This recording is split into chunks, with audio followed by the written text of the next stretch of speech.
Welcome to Empowered to Grow, the podcast. I am your host, Hanan and Basha, the business doctor. Following our conversations with empowered women who woke up one day and consciously claimed, I am more than enough, I am worthy, I am empowered to grow. And along their empowering journey towards realizing their own potential and their quest for growth, they became a beacon of hope and guidance for others. May you also find your inner power to grow. Hello, everyone, and welcome to a new episode of Empowered to Grow. I am super excited today to be connecting with Alexandra Dotcheva, all the way from the US at this point in time. And she has a fascinating story that is a transformational one in itself, transitioning from and coming from a family of musicians and getting a bachelor's in music and a doctorate in violin performance, and then moving to also transforming her career into nursing, into coaching, into being an author, and also into real estate investments. Alexandra, thank you and welcome. Thank you so much for having me. It's a pleasure to be here. Thank you so much. I always start with the first question about being empowered to grow. When you read the phrase and the name of the podcast is Empowered to Grow, what did that mean to you? How does this phrase resonate with you? Oh, at the time when I was empowered to grow, it was desperation and fear of poverty for me. When I was 32 years old in 2008, that's what happened, because I realized I was in a very competitive market that I couldn't survive in. And I had done music for 26 years, which at the time, of course, were the most productive years of my life, as I was 32. Yeah. And that's where it hit me that it was really time to start thinking pragmatically about my life, and not just financially, but also from a personal perspective, because of my lack of success where I wanted to be with music. I had developed this very strong lack of self-confidence and self-esteem, which impacted every aspect of my life, and that had to change. So that's empowerment to grow for me. Wow. Okay. So you're in a phase now in your life where you're not just empowered to grow, you're also empowering others to grow in a number of aspects. So can you share more? I mean, you just shared a glimpse now, but can you share more about your story and how you've come to where you are today? Absolutely. So struggling with self-esteem and self-confidence, lack of these, is very debilitating and crippling, and others can take advantage of that, of course, and they can make decisions for you that are not always in your best interest. So I took matters in my own hands when I acknowledged that I could have done better with my life besides earning a doctoral degree in classical violin. And I put my foot down and I went into a career that I had never imagined I would be in, nursing, one of the hardest careers you can imagine. Yeah. Very down to earth, as opposed to the artist world of the musician, classical musician, dramatically different reality. But I wanted to learn about real life, other than my perception of real life, which I already knew was extremely limited and biased. So this is what happened in 2008. I put myself through nursing school here. My parents were horrified in Bulgaria because I'm originally from Bulgaria. So I came to the States in 2000 to earn the master's and doctoral in music, which once it happened, they were also happy and proud. And then the next year I tell them, look, I'm going this path. And now they freaked out. So I've been practicing nursing since 2011. I have learned a tremendous amount from my patients. And from my loved one who has been an emergency room nurse for 25 years out of his 30-year soon-to-be nursing career.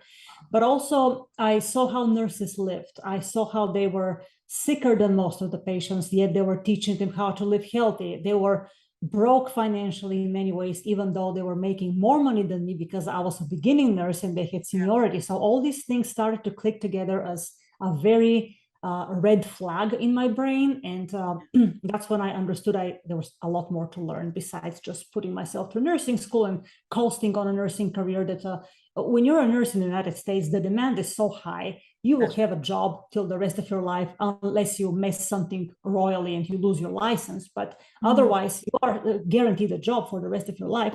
However, it turned out that was not enough for me to know, because I wanted to know, how can I avoid melting of my retirement savings in another financial crash that, of course, is happening now after 2008, when they said, oh, no, it's not going to happen again. Of course it happens again. It happens all the time. So then I went into learning the financial language and the money handling skills of investing, which was another completely different field for me. So in other words, I put myself through two very different phases in my life after having been drilled and conditioned to be a musician for 26 years. I never thought I could go into science and be a professional medical employee, nurse, you name it. And then I never imagined I would understand the financial language of the stock market, of real estate investing, rents, tenants, then later on options trading, because I'm also very passionate options trader. So when you put yourself through this challenge and you realize, if I did this, I can do that. Yes. If I put the same amount of attention, not being arrogant because I learned one new thing that the new thing is gonna fall from the sky for me. No, I have to put the exact same humility, discipline, time, attention, and dedication to learn it. And I will, because I already did it once, even though the first phase doesn't guarantee the success of the second phase. That's very important. That's true. And this is what I'm telling people right now who are in midlife crisis, like I was in my 30s, or people who are going at some crossroads in life that are not necessarily midlife crisis, but something suddenly happened to them and they're in a shock. Well, how could this happen to me? You can take matters into your own hands, and you can do things that you never thought possible before. That's the moral of the story. I love that. And you're also exploring a fourth new arena, which is the coaching part as well. Well, yes, because I wrote a book. I published the book last year, and then a demand came for coaching. Yes. And so I started that as well. I have been coaching people on how to holistically achieve self-confidence, because this is my big thing. You can't just focus on one area in your life. There are at least 5 areas that you have to bring to perfection in order to thrive in this very demanding and competitive world. And this is what I coach people, and it's been very, very great and rewarding.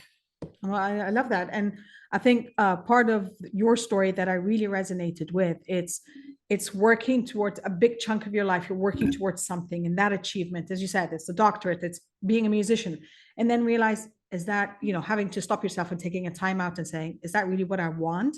And is it giving me the satisfaction? And then more importantly, the part about even the self-confidence and everything, even though you're very qualified on the education part, on the professional part, there's still the imposter syndrome, there's still the self-worth issues, there's still the self-confidence. And these are elements that we have to stop and address. I mean, you can't just continue going and expect it's going to be resolved. And I've seen this time and time again. Personally, I know I've experienced it, and then with my clients as well. And it's those that you would think they've checked everything on the checklist, and then you find, oh no, I have to go back and I have to look at life from my perspective and look at my subjective success parameters.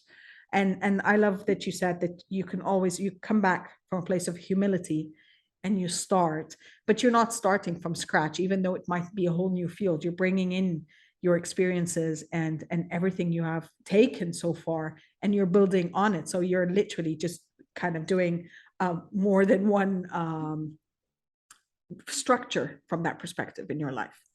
Absolutely. Experience is fantastic. That's what brings you confidence, especially if you overcome goals that you previously thought not overcomable. But it's also important when you start a new venue not to confuse experience with arrogance, confidence with arrogance. That's where humility comes in, because every new business will teach you things that you never imagined, and you keep learning about yourself, things that you never imagined that you were supposed to learn about yourself. And it's fascinating how this works, because the brain is this strange animal computer that how you mold it is the most important trait of success, future success. Your mindset is what will make you or break you in anything that you do.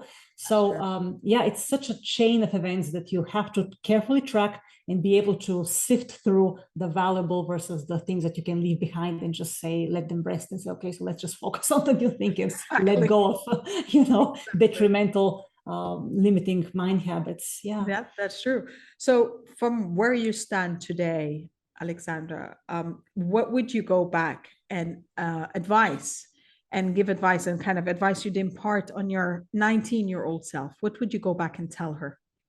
Oh my gosh, I wish you go back to my 12-year-old self, because that's where things started getting bad, like between 12 and 15. It was just because the profession I was in was so demanding and so competitive. and I understood the demand part, and I was very ambitious, but the competitiveness I didn't quite understand, because at the time I was considered to be among the best players in my class. So my practicing routine was not one that my father was happy with, because I was ambitious. I thought very quickly. I wanted to learn very quickly. So I skipped important details in my technical improvement and perfection. And that's what my dad and I were constantly on edge with each other from very early in my teenage. And that's what I would advise people, not necessarily listen to your parents, but that's a horrible advice to give, because not every parent is worth listening to. However, if you can honestly address your impatience, and it's very hard to do when you're in the middle of that. And that doesn't apply just to young age. That applies to any age. But with the older you get, it's a little bit easier if you realize the mistakes you made earlier in your life. If you didn't realize those mistakes, there is no hope to improve. You have to admit to yourself. But 19-year-old self, I would just say, pay attention to every moment of your practice, what you do, because time is your most valuable asset. That's the only thing that if you lose, you can never get back. And it's one of these very few free things that come to you in life that is irreplaceable. It's the free things in life that are absolutely irreplaceable. And when we're 19 years old, we have no clue about that. That's why it hits us when we pass 30, the urgency of time and how really little we have accomplished and how much more we can potentially do. I love that. And as you said, I always say as well, the resources we have in hand when I'm working with entrepreneurs, I said, the resources you've got right now, your time is a huge resource that needs to be capitalized on, and thinking from what's my return on this investment of this resource? Your energy, which, as you said, also gets depleted as you possibly grow a little older, your knowledge. And you're also mentioned that you're building up from the experiences, and then you've got your time, your knowledge, and your finances, and that is something that you're working with people as well to work, whether they're working on the relationship with money or on acquiring wealth in multiple streams as well. Yes, exactly. Okay, the other end of the spectrum now, your 90-year-old self, 90. What would you like her to come back to you today and say thank you for? Oh, that's a horrible question to answer. Very difficult. You mean something that I have inherited from that young age that has helped me today? If that's what you mean, well, the discipline, definitely the discipline and the ambition.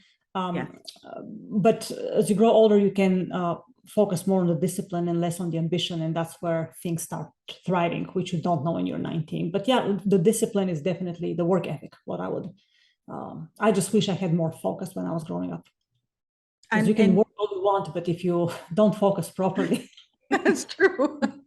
But no, actually, the question is your older self, your 90 old self. Oh, 90. Oh, I'm so sorry. Yes, no problem. I'll be very thankful to thank you for today.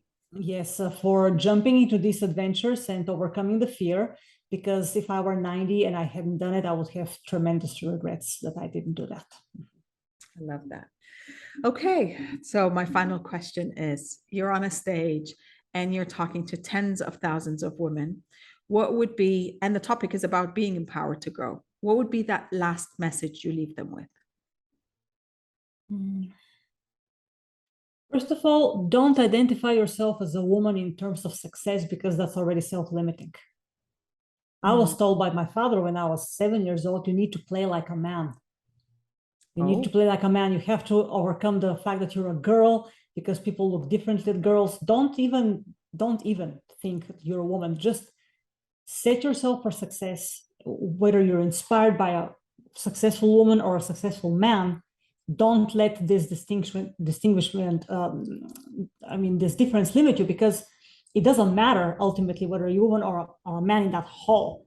But women, it's high time for us to throw this veil of limitation and constriction that, we're women, so there is a certain path for us, and there is no other way, or otherwise you'll get frowned upon, depending on the culture also. But whether you're talking about a multicultural audience of 10,000 or just one particular culture of 10,000, it also depends what you're going to tell them in that respect. Yeah, But let's assume it's a multicultural environment. I'll just tell them, don't waste your time. If you're here, you already know that you need to change your life. You already know what you need to do. And the answers are mostly within you. Get a mentor who is just much more successful than you are in what you want to be successful. Learn from them, pay them the money because it's worth it. That's true. That's precisely what saves you a lot of time. When you pay the money and you put the pressure on yourself to live up to that payment that you did to that mentor, because the great mentors are not cheap. Yes. And I'll tell them, don't be shy to pay a mentor, follow the advice, make it your own, and just go for it, because really life is ridiculously short. That's true. The saying, as you said, with the mentors part, it's the saying that goes, stand on the shoulders of giants. So these are people that would have, kind of carved the way. You learn from them, whether they are living mentors or even, finding their books and listening to their channels or videos or whatever it is. There's so much wealth when you decide that I want to do more. Correct. I agree with that. Yes. Yeah. Because you always can do more. You can never become complacent with what you have achieved, even if you've created a very comfortable life for yourself. That's true. That's true. And I love that. Yeah. I think complacency puts you in a place where you get comfortable, and within that comfort zone, then it's very difficult for you to start moving outside of it. And I know personally that for me, I'm still raising my awareness on a daily basis on where my comfort zones are, and challenging myself to do just one task today, one thing that's just going to push me outside a little bit. And it doesn't have to be huge leaps, but just a little step that you're just crossing on comfort zone line, that in itself could possibly just kind of push you out. That's very true, especially if it's aligned with a certain goal that is hard to achieve, and you do that step to cross the comfort zone towards that goal. That's even better in my experience.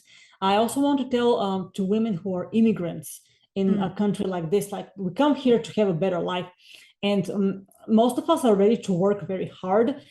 Some of us have the wrong perception that because this country is so well arranged, possibilities will just drop in our laps and we have to run with them. Well, it's not exactly the case, because in an advanced country like this, everybody has the same opportunity. And then you have all these people who are born here and they don't see the opportunity because they're just so taking things for granted, and there's so much entitlement. So an immigrant can seize this and see it and take advantage of it to themselves, to not act that way, and align themselves with the most successful people in the country they're in. And that will be the best way to go, just so you don't fall behind. And if you are in a habit of associating with your own cultural group, when you come to a different country, I strongly suggest you break that habit, because that's only going to leave you where you were, where you left, where you started. Change geographic location, but the mentality, the mindset, the culture, and the habits and the limitations are the same. Don't do this to yourself. I love that. I love that, because there's also, I was listening to, I believe it was a talk by Earl Nightingale, and he was talking about that point specifically of especially as immigrants, how is it that immigrants have a lot more success when the people in the country are not achieving as much? And as you said, it's because they come with that ambition and that vision. I'm going to do better for myself. And then accordingly, they are looking for the opportunities. And I think that part is when your RAS, your reticular activating system in your brain, is looking for the opportunity, you're going to be seeing it much easier. And I think not much easier, but you're going to be more aware of it. And then accordingly, you can put in the effort faster than others. Exactly. I love Earl Nightingale. Yes. I've listened to so many of his audios. Yes. Very motivational and extremely helpful. And when you act on what he says, it really helps. That's true. That's true. Well, Alexandra, thank you so much for this. This has been so insightful. And I want to ask you, I mean, we're going to be putting the links anyway, but where can our viewers and listeners find you, and where in the virtual world, and where can they buy your book? The book is on the website, holisticselfconfidence.com. No dashes, holisticselfconfidence.com. So I have a paperback format, which is available in the US. The ebook format, of course. And the ebook, here is the book. Can you see it above the light? Yes. Yes. It really is simple, a holistic approach to self-confidence, a practical guide. So the ebook is downloadable anywhere in the world.